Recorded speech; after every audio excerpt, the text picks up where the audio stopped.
continue back where I fell off. I don't know when the video cut out, but good luck to people that are watching this on YouTube. So, anyways, continuing on. We're talking about, let's see. The Council of Nicaea, yeah. They were debating the divinity of Jesus. It was not really a great debate, 316-2. It wasn't even close. And also, it was impossible for them to just wipe out the entire thing because there was over 6,000 manuscripts. Dan Brown is basically just very, very wrong in the Da Vinci Code when he wrote it. Said if that was a close vote, then the French almost won. Yeah, by themselves, single-handedly, yeah. But yeah, so Gnosticism was a mixture of Greek philosophy and Christianity. You might need to know that. Tertullian had the first coined word Trinity, so he first coined the word. Monarchianism.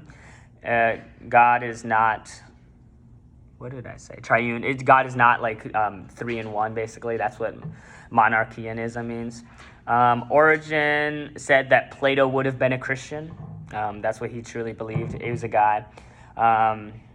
And then Jerome, yes, we're finally getting into stuff that we actually went over. So yes, Jerome, he's the one that wrote the Latin Vulgate that was eventually used to translate the Old Testament into Latin and then the New Testament into Latin. So it was all... He was really bad at Greek. He was good with translating Hebrew, but he didn't know Greek. Yes. So he messed the New Testament up. Yeah, he messed the New Testament up a little bit.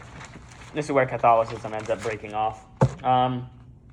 Instead of do penance, it just means instead be penitent. Yeah. So Catholics take that literally and do penance specifically. And then, okay, finally we're getting into stuff that actually matters. So the problem is, the weird way they do this thing is, the way the book goes, we read 203, and then we go back to 196, and then we go back further to 187, and then we go to 210. I'm like, why can't we just learn it in order? And then the notes are in chronological order. So, all right, so we're gonna go over pages 187 to 194 in the book. So if you have your book, you can flip over to page 187. We're gonna be using a mix of the notes and a mix of the book as well. But I don't understand why he would have us go out of order. It's just so annoying. I like order. I'm an accounting major, so He didn't write Canvas, so. yeah. Well, I don't care. He could have rewrote it. He's the teacher. All right, so we're going over the stuff now. Augustine. So yay, finally. So Augustine in the notes, he wrote Confessions. He wrote the City of God. Augustine is the most important church father, and then Confessions was confessions of his sins, basically. That was really big in the book specifically. That's literally what he's known for. He also had the first he established the Christian's view on celibacy, which is just not engaging in sexual relations or having any sexual acts be committed. And then we get into Jerome, and Jerome in the Bible, like I said, Jerome was the Latin father. He was also known as the most scholarly of the church fathers. He's the greatest scholar, and he translated the Old and New Testament into Latin from Hebrew and Greek. His Greek was not the best, as Clay said, though. And then the Latin Vulgate, that's what it's called, the common text of the scriptures. It's like how we read KJV, they read the Latin Vulgate, the LV, so Latin Vulgate. The doctrine of Patrine supremacy, based on the belief that the bishops of Rome occupied a preeminent position in the church, was grounded in Scripture. So basically the belief that bishops of Rome was very important for the church. And it held a high position, basically. That's all it means. Where is that term? I don't have it in my notes. Oh, it's not in the notes. It's in the book. I'm going over the book right now, and then I'll go back to the notes. Because the problem is... Wait, which term? Oh, we're going over page 188 right now. It's in the textbook. It's in the textbook, yes. But is it something that's from our... Yes, from the terms. The only terms I'm going over is in our term packet, is in our supplement term packet. Is that what you said? Yeah, Patrine supremacy, whatever it's called. And that means... It means based on the belief that the bishops of Rome occupied a preeminent position in the church. I can say that again for you. Based on the belief, the doctrine, based on the belief that the bishops of Rome occupied a preeminent position in the church. A simplified version is just bishops are important. That's literally, specifically in Rome, and eventually the Roman Catholic Church. But yeah, that's pretty the simplified version. I'm going to go back. The problem with the notes, see again, the book has an order and then the notes have an order. This goes straight into Islam, so I'm going to go into Islam right after this. But I'm going to finish this section, which is 187 to 194.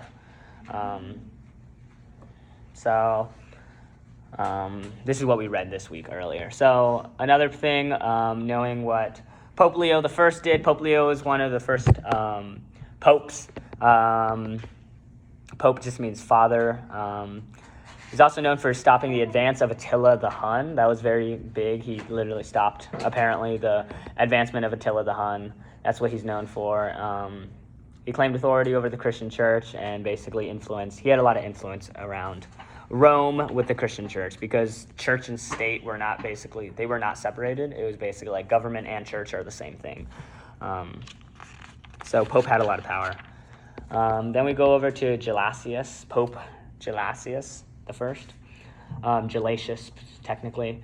He wrote to the Emperor Constantine. According to Gelassius, there were two ruling powers, spiritual and temporal, with different functions. The church was ultimately the higher authority. So basically, he's like, okay, yes, church and state, spiritual and physical. There's both. There's spiritual and temporal, but overall spiritual wins because even the emperors must look to the church for salvation. So they're both very important, but the church is overall more important. What were you going to say, Clay? No. Okay. All right. And then Pope Gregory I is the next pope after this. Nevertheless, the emergence in the 6th century of a strong Pope Gregory I, known as Gregory the Great. He increased the importance of the church in the 7th and 8th centuries, and then he also led some Germanic tribes to the church specifically. He established a policy of papal authority. That's not really that important, I guess. Basically, he just increased the church's rule. Like, he increased the church over into Germanic tribes in the surrounding areas of Rome. That's basically what you have to know about Gregory. A monk, we talked about this. Monk is just someone who lives alone, specifically looking for spiritual awakening. Or not awakening, just like to grow more spiritually. And then monasticism was initially based on the model of solitary hermit who forsakes all civilization to pursue spirituality. So that's what monasticism is. Just think of monasteries. That's how I think of it. Like, think of it as lone monk sitting up. And there's examples, like in the book, there was Saint Simeon who lived 3 decades in a basket. That was pretty interesting. Literally just in a basket. That's just crazy to me. But yeah, so the early monks later ended up being under Saint Benedict of Nursia. He's also very important. He ended up changing the way monasticism ended up coming about. He created monasteries, so monks were able to live with each other and pray together and work together. Monks were very focused on prayer and manual labor, and they were ruled by an abbot, which is just the leader of the monks, the father of the monastery. And then eventually they came in nuns as well, so nuns were just women monks, basically. They did the same exact thing, basically. They lived in monasteries, and they devoted themselves to God fully. A lot of Catholics nowadays know about this. And then St. Patrick. The only thing you have to know about him is basically he spread Christianity to Ireland specifically, and I mean that makes sense. It's St. Patrick. It's the same one we celebrate, but St. Patrick. He spread it through Irish, and the difference between Ireland and Rome is that Ireland didn't focus so much on bishops and popes. They focused more on monasteries and monks being important to them. So it was known as Irish monasticism. But yeah. So anyways, I'm going to go back to the notes specifically because I feel like that's going to be easier than going through the book since I actually took good notes. So if you want to follow along, we're starting at the rise of Islam. So chapter 7, late antiquity, the rise of Islam. And we're going to talk about Muhammad. And so yeah, so life of Muhammad. First off, originally they were just basically nomads, which were roaming tribes like merchants. Mecca is where Muhammad was born. They were a polytheistic civilization, multiple gods, but they had one main god, Allah. And they believed in many prophets as the Christians did, but Jesus was also a prophet to them. They didn't believe Jesus was like the Son of God. He just believed they were a prophet. He's born in Mecca. He's later orphaned, and then he later marries an old widow. He's like 10 or 20 years old. Yeah, I think it was 20. Yeah, so it's the exact like opposite of what was that guy that we learned about? Theodora and Justinian. The exact opposite. So Theodora was 20 and 45, but then Muhammad is 20 and his wife is 45. So it's just like flipped. That's how I remember it. But anyways, continuing on. He supposedly received visions and like revelations by Allah, in which he was visited by also Gabriel. He had revelations, and Muhammad was illiterate, as we learned. Muhammad, he didn't write anything down, so all the stuff that was written came like generations after Muhammad. So Yeah, how long after Muhammad? I think it was Actually written like down? I think it was 3 or 4 generations later.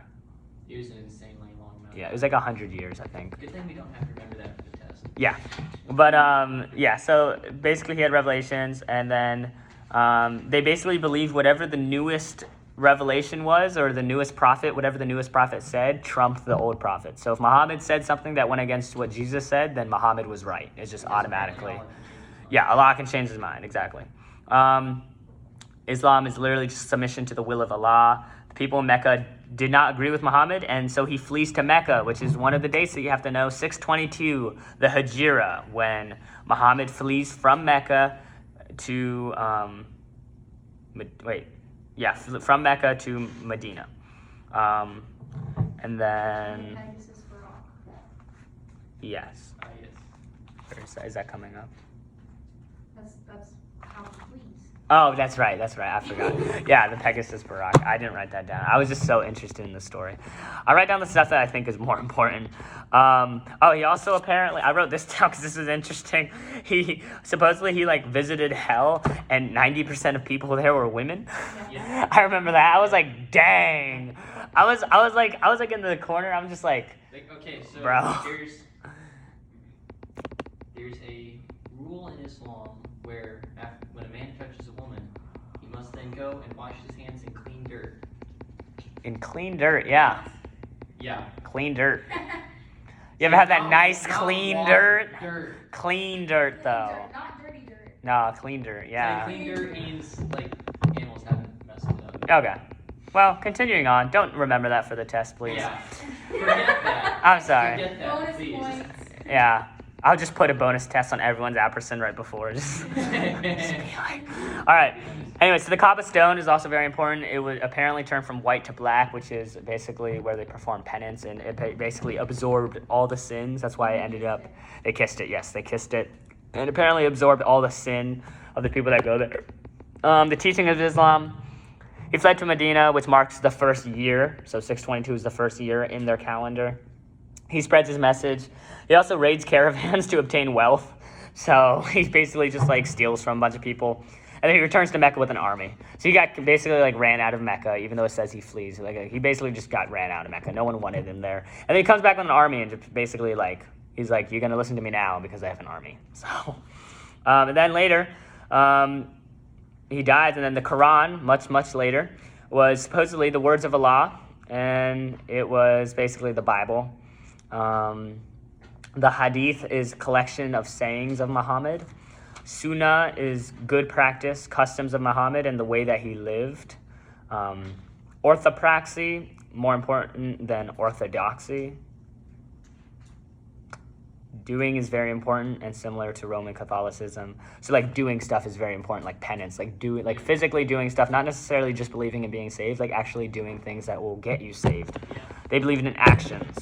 5 pillars. They had confession, which was vocal confession of Allah 3 times a day. Prayer, pray 5 times a day, pointing towards Mecca. Almsgiving, giving generously to the poor and needing. Fasting during Ramadan for a month from sunrise to sunset. That is in the spring. I forgot what month. I believe it's April. But that's a fasting. And then pilgrimage. Because they use the lunar calendar. They use the lunar calendar, but mainly it's around April. It varies from March, April, and May. I know, but it doesn't go too much farther from that. But and then pilgrimage. At one point in life, you should travel to Mecca. So they had kind of some big things. Ethics, ethical teachings. They could not eat pork, so no pig. They believe in protecting Wilbur, the pigs. No alcohol either. No gambling. That sucks. Gambling's fun. Not really for the YouTube video. Gambling's not fun. I'm not saying I gamble. Yeah, I'm not saying I gamble. I don't. Maybe. But polygamy is accepted. So they're like, you know what? No pork, no alcohol, no gambling, but you want to have multiple wives? Go ahead, man. They're limited to 4 wives. Okay. But there's also no limit on how many concubines they can have. Okay. Wow. You guys are still a thing at this point? I don't know. In Islam, yeah. In Islam, probably. They probably have a bunch. But anyways, Slaves. you good, Emily? Yeah. Okay, you went out. And basically, this was just the way the life that they lived. This is just how they lived. So Muhammad had no sons. So some followed Abu. They died. Yes, he had 3 sons, but died technically. So he has no sons. He did. He did have sons, but then they died. Okay. So some follow Abu Bakr, which those are the Sunnis. Others follow Abu Talib, which is Muhammad's son-in-law. So basically his daughter's husband. So Sunnis are the majority. So most people believe Abu Bakr, but then Was Abu Bakr, was that his uncle? I think that's hold on. related him to. Abu Bakr, give me a second. Oh, also know a caliph is a temporal leader of the Islamic, and the jihad is the holy war. I didn't write that one down. This is in the book, that's why. It's not in the notes. Jihad also means struggle. Yes. Father-in-law of the Prophet Muhammad. Yeah, the Sunnis followed father-in-law. So yeah, the father-in-law, so Sunnis, and then he ended up, yes. So the father-in-law is Abu Talib, the son-in-law is Abu Bakr. But the Sunnis are in the majority, so most people follow the son-in-law, Abu Bakr. Yes. All right. The spread of Islam. Abu Bakr became caliph and spreads Muslim into empires. Caliph means emperor. They increased in territory. The reason why. So there's a couple reasons why they increased in territory so much. One, a plague throughout the Mediterranean leaves the Roman Empire weakened. Plague doesn't travel to Muhammad and Islam. Bless you, Clay. And it doesn't travel. Jihad also means struggle against other civilizations or modern self-struggle against non-Muslims. Islam didn't reach Europe all the way. It did go into the far northwest of the Middle East and up north near Persia, but it did not reach all the way to Europe. A couple of accomplishments of Islam. Abbasids focused on culture instead of war. They implemented different cultures into their culture. So Muhammad claims to talk to Moses.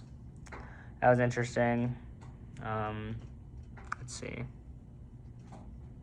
So there's a guy, Imam al-Ghazali. I'm not sure if you have to know that. It's not on the term list, but it's in the notes. But Imam al-Ghazali, he was a philosopher who struggled between Allah and science. And he decided to reject science and just follow Allah. Now we get into the Byzantine Empire. Yay! So enough about Muslims. So we're going to get into the Byzantine Empire. Know about the Byzantiums. So Byzantine Empire starts with Justinian. Yeah, thank you. So Byzantine Empire. You know what? We're going to take a small break.